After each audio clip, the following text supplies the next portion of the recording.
Nuestro tema de hoy: vayan y hagan discípulos. Vayan y hagan discípulos. ¿Es una sugerencia? Es un mandamiento, ¿verdad? Es un mandamiento. De eso vamos a hablar el día de hoy. Tiene que ver con la cuarta etapa de nuestra ruta. La cuarta etapa es comisión. La comisión. Hace 8 días hablamos de la tercera etapa, que es crecimiento. El crecimiento espiritual es una necesidad natural en cada uno de nosotros, como lo es en lo físico. Y habla de un proceso de crecimiento, de desarrollo, madurez, transformación en nuestras vidas, y que no depende solamente de nuestros esfuerzos, de nuestras capacidades, sino de la misma obra del Espíritu en cada uno de nosotros. Él es el que hace la obra en nosotros. Y en cada etapa les he mencionado palabras claves que distinguen a cada etapa. En la etapa de crecimiento, las palabras claves son compromiso, madurez y servicio. Es decir, no se puede crecer si no se está comprometido. Cada uno de nosotros crece y alcanza metas en aquello que se compromete. Si tú revisas tu historia personal de vida, en aquellas cosas que te has comprometido, allí has tenido éxito, has perseverado, has sido constante, has aguantado, resistido y finalmente has llegado. Eso se trata de compromiso. Madurez en la Escritura es símbolo de perfección. Es decir, no se trata de cantidad de años, sino de entendimiento, de conocimiento de la palabra revelada de Dios, aplicándola a nuestra vida. La persona madura es sabia, tiene discernimiento, camina en rectitud, y quien crece, sirve. Quien está creciendo, quien está madurando, siendo transformado, sirve a los demás. No está solamente para beneficiarse a sí mismo, sino da servicio a los demás. Y este servicio no es aquí solamente al interior de la reunión, es donde quiera que estemos, con los dones, los talentos, las capacidades que Dios nos ha dado. Es un nivel de conciencia, de decir, todo lo que yo hago, cada día y cada hora de mi vida, todo lo hago como para el Señor. Todo lo hago como para el Señor. ¿Cuál Señor? El Señor de nuestras vidas, que es Jesucristo, ¿verdad? Entonces, es darle gloria a Él en todo lo que hago. Cuando vendo, cuando comercio, cuando compro, cuando lavo, cuando cuido niños, cuando instruyo, cuando me traslado. ¿Cuándo? Siempre. En todo, ser consciente que el Espíritu está en mí, que yo estoy en comunión con Él, y entonces estoy dispuesto a servir para darle gloria al Señor. La Escritura nos muestra que así como se crece en lo individual, también crece la iglesia. Les di varios ejemplos de crecimiento en la palabra. Un último de ellos sería el crecimiento numérico de la iglesia. La iglesia también debe crecer en número, debe crecer en calidad de hijos que están siendo formados, debe crecer en el testimonio y en la predicación. En Hechos 2:47 describe lo que sucedía con los primeros creyentes, cómo empezó a desarrollarse la primera iglesia, la iglesia primitiva, la iglesia recién fundada. Después, ¿cómo nace? Nace con aquellos 120 que estaban en el aposento alto el día de Pentecostés, ¿verdad? Y después de que recibieron la llenura del Espíritu Santo, Pedro comenzó a dar un mensaje, y de ese mensaje 3,000 personas se convirtieron a Cristo. 3,000 judíos en ese momento recibieron la voz del Espíritu en sus corazones. El Espíritu puso la fe y ellos reconocieron a Jesucristo como Salvador, como Mesías, como Señor de sus vidas. Reconocieron que ese sacrificio era único y suficiente para ya no participar más de eso. Estamos hablando de judíos. Todos los primeros creyentes son judíos. Y dice que estos 3,000 que se convirtieron, dice aquí el libro de los Hechos en el versículo 47, todos los días, ¿cada cuándo? Todos los días se reunían en el templo y partían el pan en las casas. No era cada domingo. Sí, el domingo lo tenían como un día especial, pero ellos se reunían todos los días. Porque en la tradición judía participaban también de eso. Todos los días había oración en la mañana y oración por la tarde. Entonces, por eso ellos siguieron con algunas prácticas. Si ustedes están leyendo el libro de los Hechos como lo estamos haciendo, hoy toca el capítulo 25 del libro de los Hechos, y siguiendo esta lectura nos vamos a dar cuenta que todos los primeros judíos convertidos al cristianismo siguieron con sus prácticas de la ley judía. Si ya eran creyentes en Cristo, habían recibido el Espíritu de Dios, pero seguían en sus prácticas anteriores, en su cultura. Les costó mucho trabajo salir de allí para poder totalmente vivir en la cultura del reino. Así que nos da ejemplo de lo que pasa en nuestras vidas, que no es de un momento a otro. Dice ellos, todos los días se reunían en el templo y partían el pan en las casas.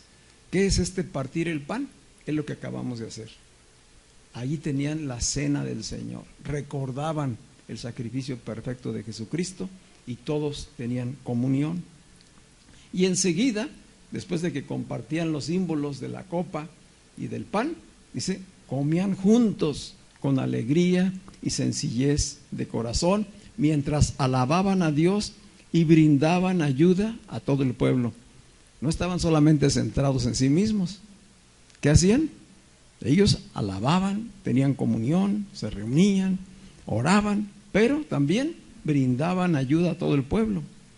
Y cada día el Señor añadía a la iglesia los que habían de ser salvos. ¿Cómo creció la iglesia? De esta manera, porque los que estaban convertidos participaban, ayudaban, mostraban testimonio, y entonces las personas se acercaban, iban conociendo y más se iban añadiendo. ¿Sí? Necesitamos una iglesia creciente, una iglesia que se extiende. Dice, y cada día el Señor añadía a la iglesia los que habían de ser salvos. Es decir, todos los que tenían el testimonio, oían, creían, Dios mismo era el que los añadía. Sobre este tema del crecimiento, entendemos que hay dificultades para el crecimiento. El crecimiento va a tener siempre oposición, crecimiento espiritual. ¿Cuál sería el primero de esos obstáculos? El no retener la palabra. Oír la palabra, pero no retenerla. Esa es una de las dificultades para crecer. La segunda es la falta de sanidad en el alma. Podemos tener tiempo escuchando palabra, pero si nuestra alma aún hay heridas, cosas no resueltas del pasado, que no hemos reconciliado, que no hemos cuestionado bien, nos impiden crecer. ¿Sí? Porque estorban a la palabra. Son como espinos, son como piedras de las que habló Jesús en la parábola de la buena tierra y de la semilla. ¿Sí? Todo lo que hay de amargura, de tristeza, de cosas atoradas en el pasado, ahogan la semilla, los afanes, la ansiedad. Entonces son cosas que impiden crecer. El no permanecer en la comunión, o sea, ser inconstante en la pertenencia, en el participar con el cuerpo de Cristo, dificulta el crecimiento. La religiosidad es un gran impedimento para el crecimiento. ¿Qué es la religiosidad? Son las ideas, los paradigmas que nos sembraron en cuanto al conocimiento de Dios antes de conocer la verdad. Muchas veces estamos atorados allá en cosas del pasado que aprendimos y hay dificultad para dejar la cultura del mundo, la religión, y tomar totalmente la cultura del reino. Y otra dificultad es el de que la iglesia tenga solamente una visión local. que la iglesia esté centrada solamente en los que están dentro y se olvide de los que están afuera. Así no hay crecimiento. Y con esto cerramos la etapa de crecimiento. Y hoy brevemente quiero hablarles de la etapa de comisión, la etapa 4, que es la comisión. Es, por así decirlo, el final del camino, de la ruta de crecimiento y transformación, es la graduación de cada uno de los hijos de Dios, de los discípulos. Y las palabras claves de la comisión son obediencia, testimonio y enseñanza. Quienes han alcanzado, quienes alcanzan la etapa 4 de este viaje, que sería comisión, participan fundamentalmente de la obediencia a Dios, del testimonio hacia los demás y de la enseñanza. La reciben y la imparten.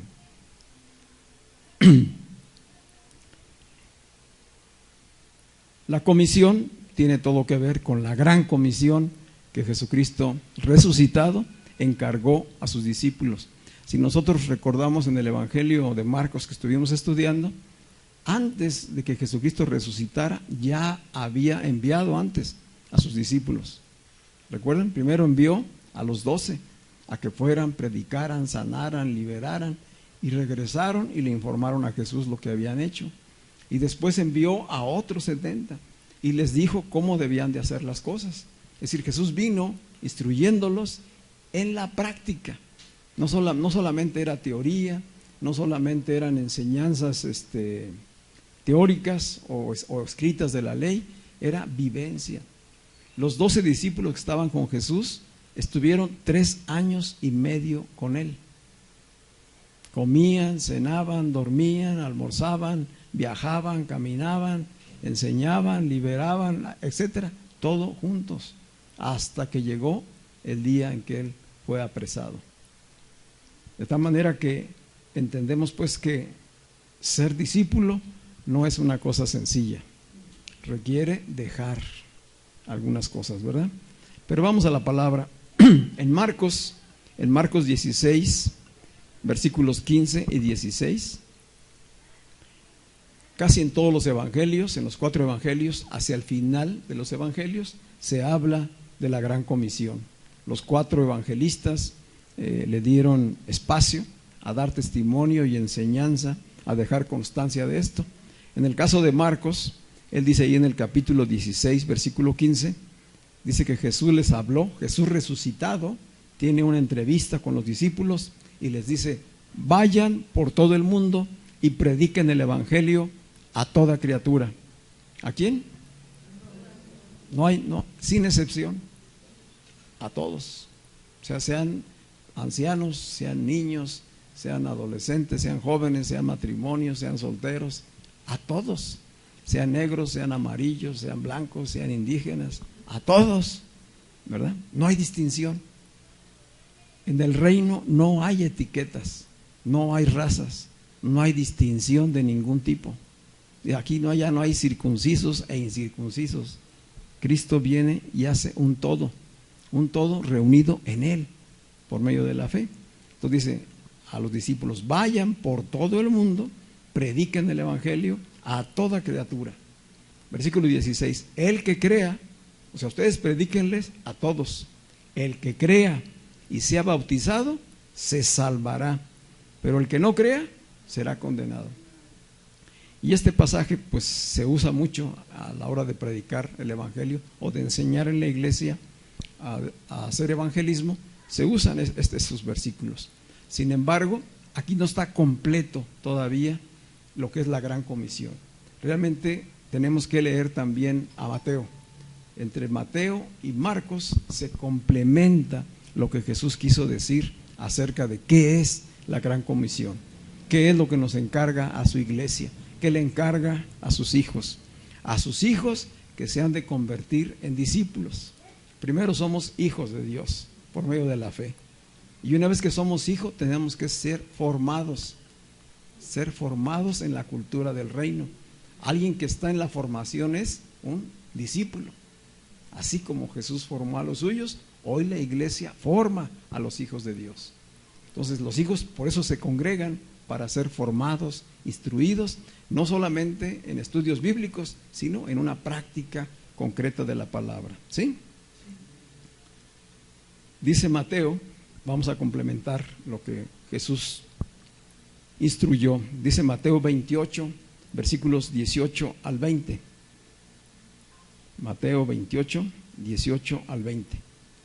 Y Jesús se acercó, dice el versículo 18, estamos hablando de Jesucristo resucitado. En todo este tiempo ya es Jesús el resucitado quien habla con ellos. Jesús se acercó y les habló diciendo: toda potestad, que quiere decir toda autoridad, derecho, poder, me es dado en el cielo y en la tierra. Ojo con esto, es muy importante.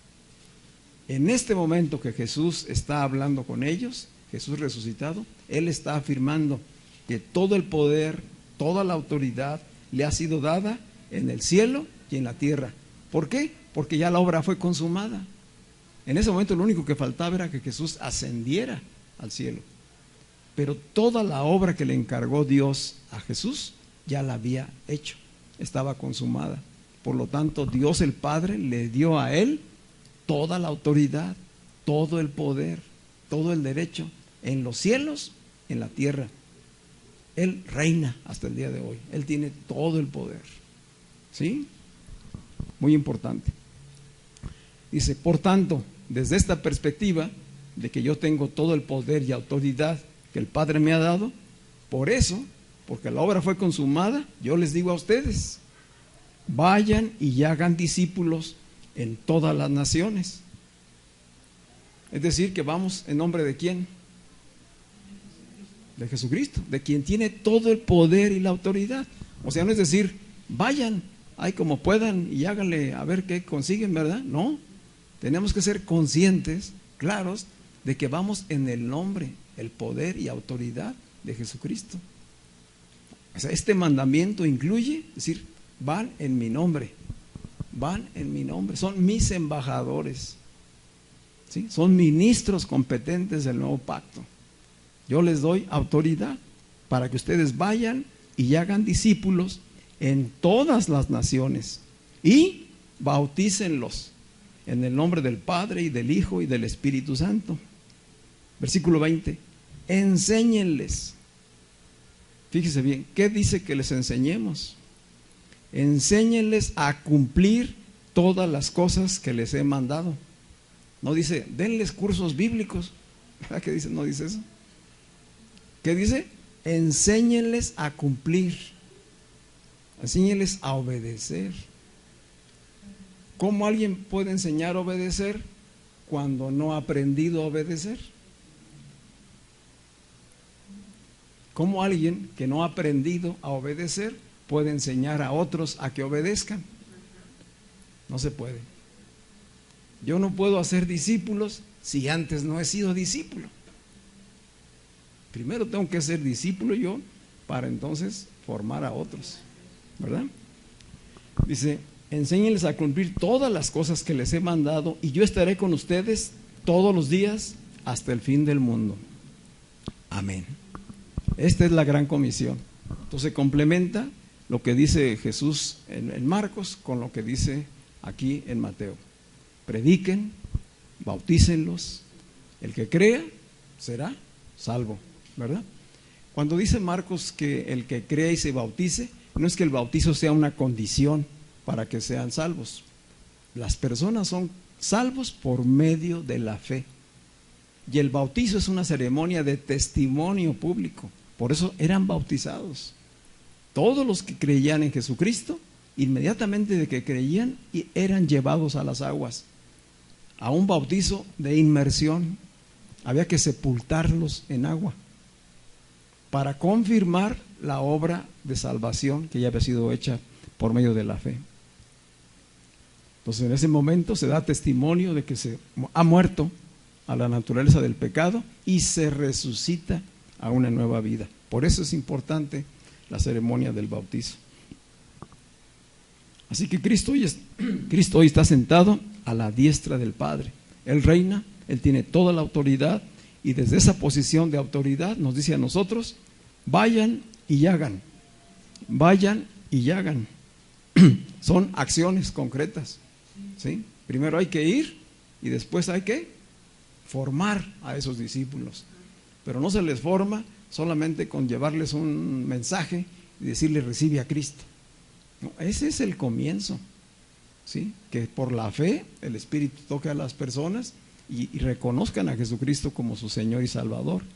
Pero inmediatamente tiene que haber un seguimiento. Y el seguimiento implica mi testimonio para con el discípulo, ¿sí? ¿Cómo se vive la vida cristiana? ¿Qué es vivir en el Espíritu? Eso es lo que le voy a enseñar a otras personas. ¿Cómo puedes mejorar tu vida, tu calidad de vida? ¿Cómo puedes salir del sufrimiento y del dolor? Cristo vino a eso. Cristo vino a hacernos libres, pero también vino a sacarnos de esa esclavitud, de esa opresión, de la ignorancia, de la oscuridad, de las tinieblas. De eso la gente está muy oprimida. Es doloroso ver a tantas personas oprimidas, viviendo en tinieblas, en ignorancia, con religión, pero sin conocimiento de Dios, esclavas todavía del pecado, víctimas de las circunstancias. Eso es tremendo y podemos ver muchos ejemplos de estas cosas que suceden diariamente. ¿Cómo podemos nosotros ayudarles? Llevando claridad en el mensaje y viviéndolo. Es decir, yo he sido libre, yo he sido perdonado, yo tengo paz en Cristo y te puedo decir cómo lo he conseguido. No te digo que el Señor te va a hacer rico, eso ya es otra consecuencia, ¿verdad? Lo que sí te puedo decir es que Él suple tus necesidades si tú tienes fe y confianza en Él. Todas tus necesidades, ¿sí? De tal manera que los discípulos estamos llamados a hacerlo. No es una opción, es una orden. Dice Juan 20:21, hablando de esta gran comisión, dice: Jesús les dijo una vez más, la paz sea con ustedes. Seguimos hablando de Jesucristo resucitado y les dice a los discípulos, así como el Padre me envió, también yo los envío a ustedes. Así como el Padre me envió, así los envío a ustedes. ¿Cómo lo envió el Padre a Jesucristo? Pues con la autoridad, con la unción, con el poder para hacer las obras que Dios le había encargado, ¿verdad? ¿Cómo nos envía Él a nosotros? De la misma manera, ¿sí? Somos enviados con su autoridad, con su respaldo. Decía Jesús, mi alimento es hacer la voluntad del Padre. Mientras Él estuvo aquí en su ministerio de estos 3 años y medio y desde siempre, Él siempre estuvo alineado a la voluntad del Padre. No hacía su propia voluntad. Esto es lo que necesitamos nosotros aprender. Los discípulos no van a ir a cumplir la gran comisión por sus propios medios. Ellos no fueron en sus fuerzas, fueron en la autoridad y el poder del Espíritu Santo, que fue la unción que recibieron. Jesús les dijo, no se vayan de este lugar hasta que venga el Espíritu Santo sobre ustedes, tal como se los prometí. Y Jesús ascendió al cielo y a los 10 días que estaban los 120 ahí reunidos, descendió el Espíritu Santo. Ese era el momento. De tal manera que 2 cosas importantes hoy. Necesitamos entender que los hijos de Dios ahora somos discípulos y que estamos siendo enviados con autoridad en cualquier lugar donde estemos y nos encontremos, y que esa autoridad está respaldada por su Espíritu. Así como Jesucristo fue ungido con el Espíritu de Dios después de haber estado en el desierto y salió y enseñó y liberó y sanó y todo lo que Él hizo 3 años y medio, igual es a sus hijos. Si el Espíritu de Dios está en nosotros, el ungido está en nosotros.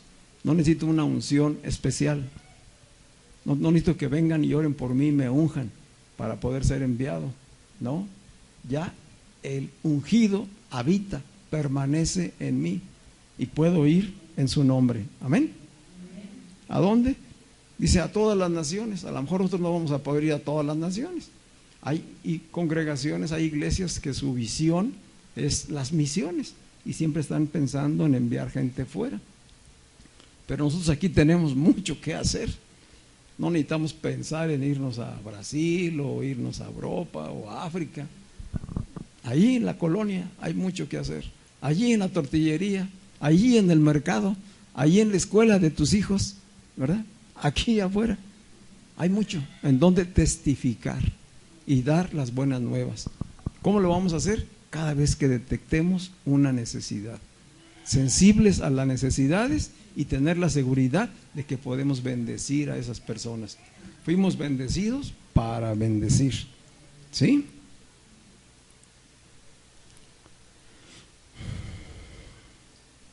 Dice el capítulo 15 de Juan, capítulo 15, que es conocido como el capítulo de la vid, donde Jesucristo enseñó acerca de la vid. Quiero resaltar estos versículos como final. Dice Juan en el capítulo 15, versículo 10 al 12: si obedecen mis mandamientos, permanecerán en mi amor, así como yo he obedecido los mandamientos de mi Padre y permanezco en su amor. ¿Cuál es el mandamiento que nos está dando hoy? Vayan y hagan discípulos. ¿Y aquí qué dice? Si ustedes obedecen mis mandamientos, permanecerán en la comunión conmigo, en la comunión del amor, así como yo he obedecido los mandamientos de mi Padre y permanezco en su amor. Dice el versículo 12: este es mi mandamiento,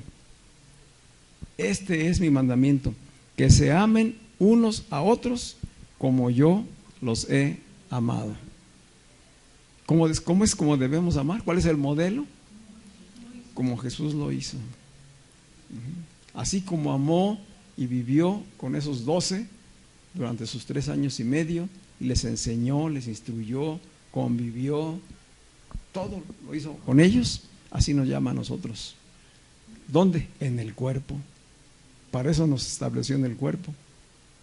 Entonces no es que cada quien haga como pueda, como quiera, no.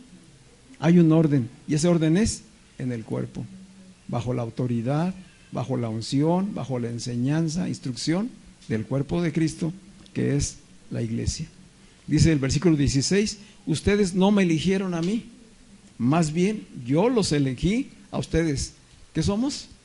Elegidos de Dios. ¿Sí? Tú eres un elegido, una elegida. Somos elegidos. ¿Para qué? Para ir en su nombre. Para ir en su nombre. Dice: yo los elegí a ustedes y los he puesto para que vayan y lleven fruto, y su fruto permanezca, para que todo lo que pidan al Padre en mi nombre, Él se los conceda. Esta es una promesa grandiosa. A veces lo hemos tomado como que este fuera así como el Santa Claus, ¿verdad? Que podemos entonces pedirle cualquier cosa y nos lo va a dar. No se refiere a eso. Tenemos que tomar en cuenta lo que viene diciendo antes. Si ustedes permanecen en mi amor, si ustedes hacen mis mandamientos, pidan lo que quieran. ¿Qué pediríamos en esas circunstancias? Señor, abre los ojos de este ciego.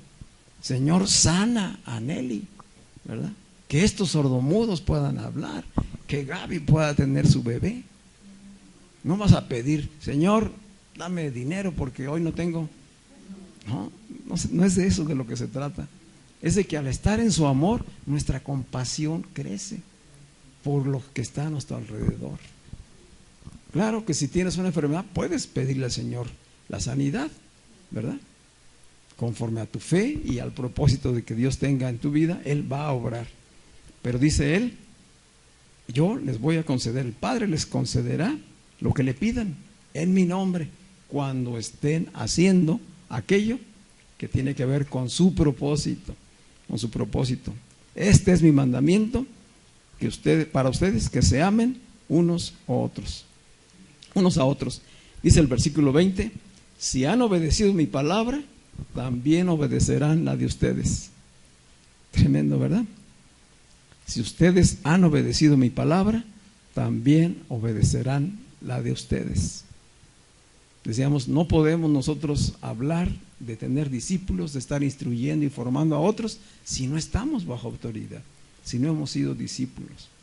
Entonces, el hijo, en su proceso de crecimiento, ha de ser primero discípulo, y de discípulo, en formación, enviado. ¿Sí? ¿Estamos? Así que hacer discípulos, según el modelo de Jesús, consiste en salvar y formar vidas. Consiste en salvar y formar vidas.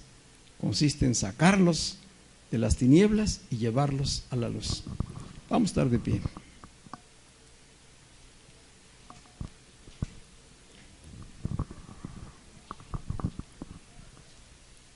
En este contexto que estamos hablando,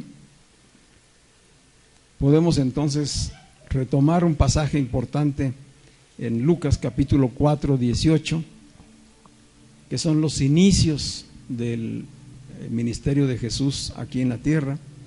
Dice que él estaba en la sinagoga de su pueblo, en Nazaret, y entró a la sinagoga y leyó una porción de las Escrituras, y esa porción era Lucas 4, 18 al 21. Estamos tomando el modelo. Este es el modelo de cómo se hacen discípulos, cómo lo hizo Jesús, cómo realizó el ministerio Jesús y con qué propósito lo hizo. ¿Por qué es importante predicar? ¿Por qué es importante extender el evangelio? ¿De qué se trata el que vivamos la vida en Cristo? Aquí está, en estos versículos. Dice Lucas 4, 18 al 21 que Jesús leyó el rollo del profeta Isaías y entonces dijo: el Espíritu del Señor está sobre mí. ¿Tú puedes decir eso? El Espíritu del Señor está en mí, me habita. Dice Jesús: el Espíritu del Señor está sobre mí por cuanto me ha ungido. Y unción quiere decir poder y autoridad, respaldo, consagración de parte de Dios. ¿Para qué lo ungió Dios a Jesús? Para dar buenas noticias a los pobres. Y no se refiere solamente a los pobres sin dinero, a los pobres en conciencia, a los escasos, a los que andan mendigando todos los días, a los que están sumidos y oprimidos, a los enfermos, a los cojos, a los leprosos, etcétera. Todas las serie de personas que vemos que Jesús se acercó y sanó. ¿Qué dice él? Me ha ungido para darles buenas noticias, me ha enviado para sanar a los quebrantados de corazón. ¿Tú conoces a alguien quebrantado de corazón? Dios quiere usarte para sanar a los quebrantados de corazón. ¿Qué significa alguien quebrantado? Alguien que está partido, que interiormente está partido en su alma, en sus emociones y pensamientos, y necesita alivio, necesita consuelo, necesita paz. Dijo Jesús: a eso he venido yo. Me ha enviado a sanar a los quebrantados de corazón, a pregonar libertad a los cautivos. Pregonar libertad a los cautivos y vista a los ciegos. ¿Quiénes son los cautivos? Los que están esclavos al pecado, a sus vicios, a sus adicciones, a su estilo de vida, a sus paradigmas mentales. Están esclavizados, no viven, no disfrutan la plenitud de la vida. Cristo vino a sacarnos de todo eso y a darnos libertad, a que podamos tener vista espiritual. Dice: vista a los ciegos, a poner en libertad a los oprimidos, a predicar el año agradable del Señor. A predicar el año agradable del Señor. Decía el apóstol Pablo: Dios es bueno y nos permite a nosotros hoy, como cuerpo de Cristo, servirle, ser instrumentos. Entonces somos bendecidos, ya somos hijos. Ahora dice: sean formados como discípulos y vayan y hagan lo que yo hice, y lo van a hacer en mi nombre, con mi poder, con mi autoridad, en la misma unción. ¿Qué necesitamos? Solamente ser sensibles, ser conscientes, donde quiera que estemos. salir de mi yo para extenderme a los demás. Mientras estamos encerrados en nuestro yo, sufrimos. Hay mucho sufrimiento en el encierro personal. Estamos tan metidos en qué me duele, en qué siento, en qué pienso, en qué no tengo, en qué pasará mañana, en qué me hicieron, y mira, etcétera. Todo centrado en lo que a mí me hacen, en lo que a mí me pasa, en lo que a mí me sucede. Cuando tú rompes esa barrera como hijo de Dios, como discípulo de Cristo, y te extiendes a los demás, tus necesidades pasan a ser consideradas en el plano de Dios. Y entonces puedes decir: Señor, todo esto que me sucede a mí, yo lo pongo en tus manos, y yo me extiendo y me pongo en tus manos como instrumento de bendición, y todo lo que yo haga será para darte gloria, honra y alabanza. Aquí en el templo, en el local de reunión, porque ya el templo somos cada uno de nosotros, aquí en la reunión y como fuera también de ella. Amén. Cierra tus ojos, por favor.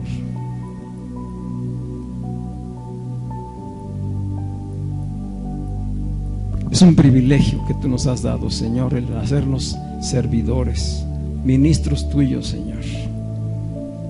Reconocemos que necesitamos ser formados como discípulos, Señor, y sabemos que no es fácil ser discípulo. Entender que somos hijos, pues nos cuesta a veces comprenderlo, pero lo recibimos con gozo, lo recibimos como una gran bendición, Señor. Pero dar el paso a ser discípulos es un reto, Señor, porque implica dejar totalmente las cosas que no están en tus planes y en tus propósitos, y solamente someternos a tu voluntad, Señor. Padre, no en nuestras fuerzas, no según nuestras capacidades o entendimiento, sino que sea hecho en el poder de tu Espíritu Santo, Señor. Hoy, Padre, la unción que está en cada uno de nosotros, sea avivado el fuego, Señor. Sea avivado el fuego de tu Espíritu Santo, Señor. Y la palabra que conocemos, palabra revelada, hoy llegue a un nivel mayor de entendimiento, Señor. Que sea palabra viva, Señor. Que estemos experimentándola en comunión, Padre.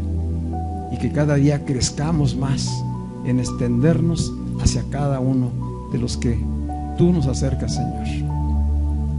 Sabemos, Padre, que hay mucha necesidad a nuestro alrededor. Danos el discernimiento, la sensibilidad, la sabiduría, el poder, las palabras que han de llegar al corazón de cada persona, Señor. Nos extendemos donde quiera que estemos a hacer tu cuerpo mismo, Señor. Que Cristo mismo en nosotros se manifieste vivo como una realidad el día de hoy, Señor. Y que muchos más vengan al conocimiento de la verdad. Muchos más sean libres de la opresión. Muchos más sean sanados, restaurados, Señor. Muchos más experimenten la paz que solamente Cristo puede dar, Señor. Haya sanidad en las almas, Señor. Gracias te damos esta tarde, Señor, por tu obra en nosotros, Señor. Dispón nuestro corazón, nuestra voluntad para seguir creciendo y ser verdaderos discípulos tuyos, Señor. En el nombre de Cristo Jesús.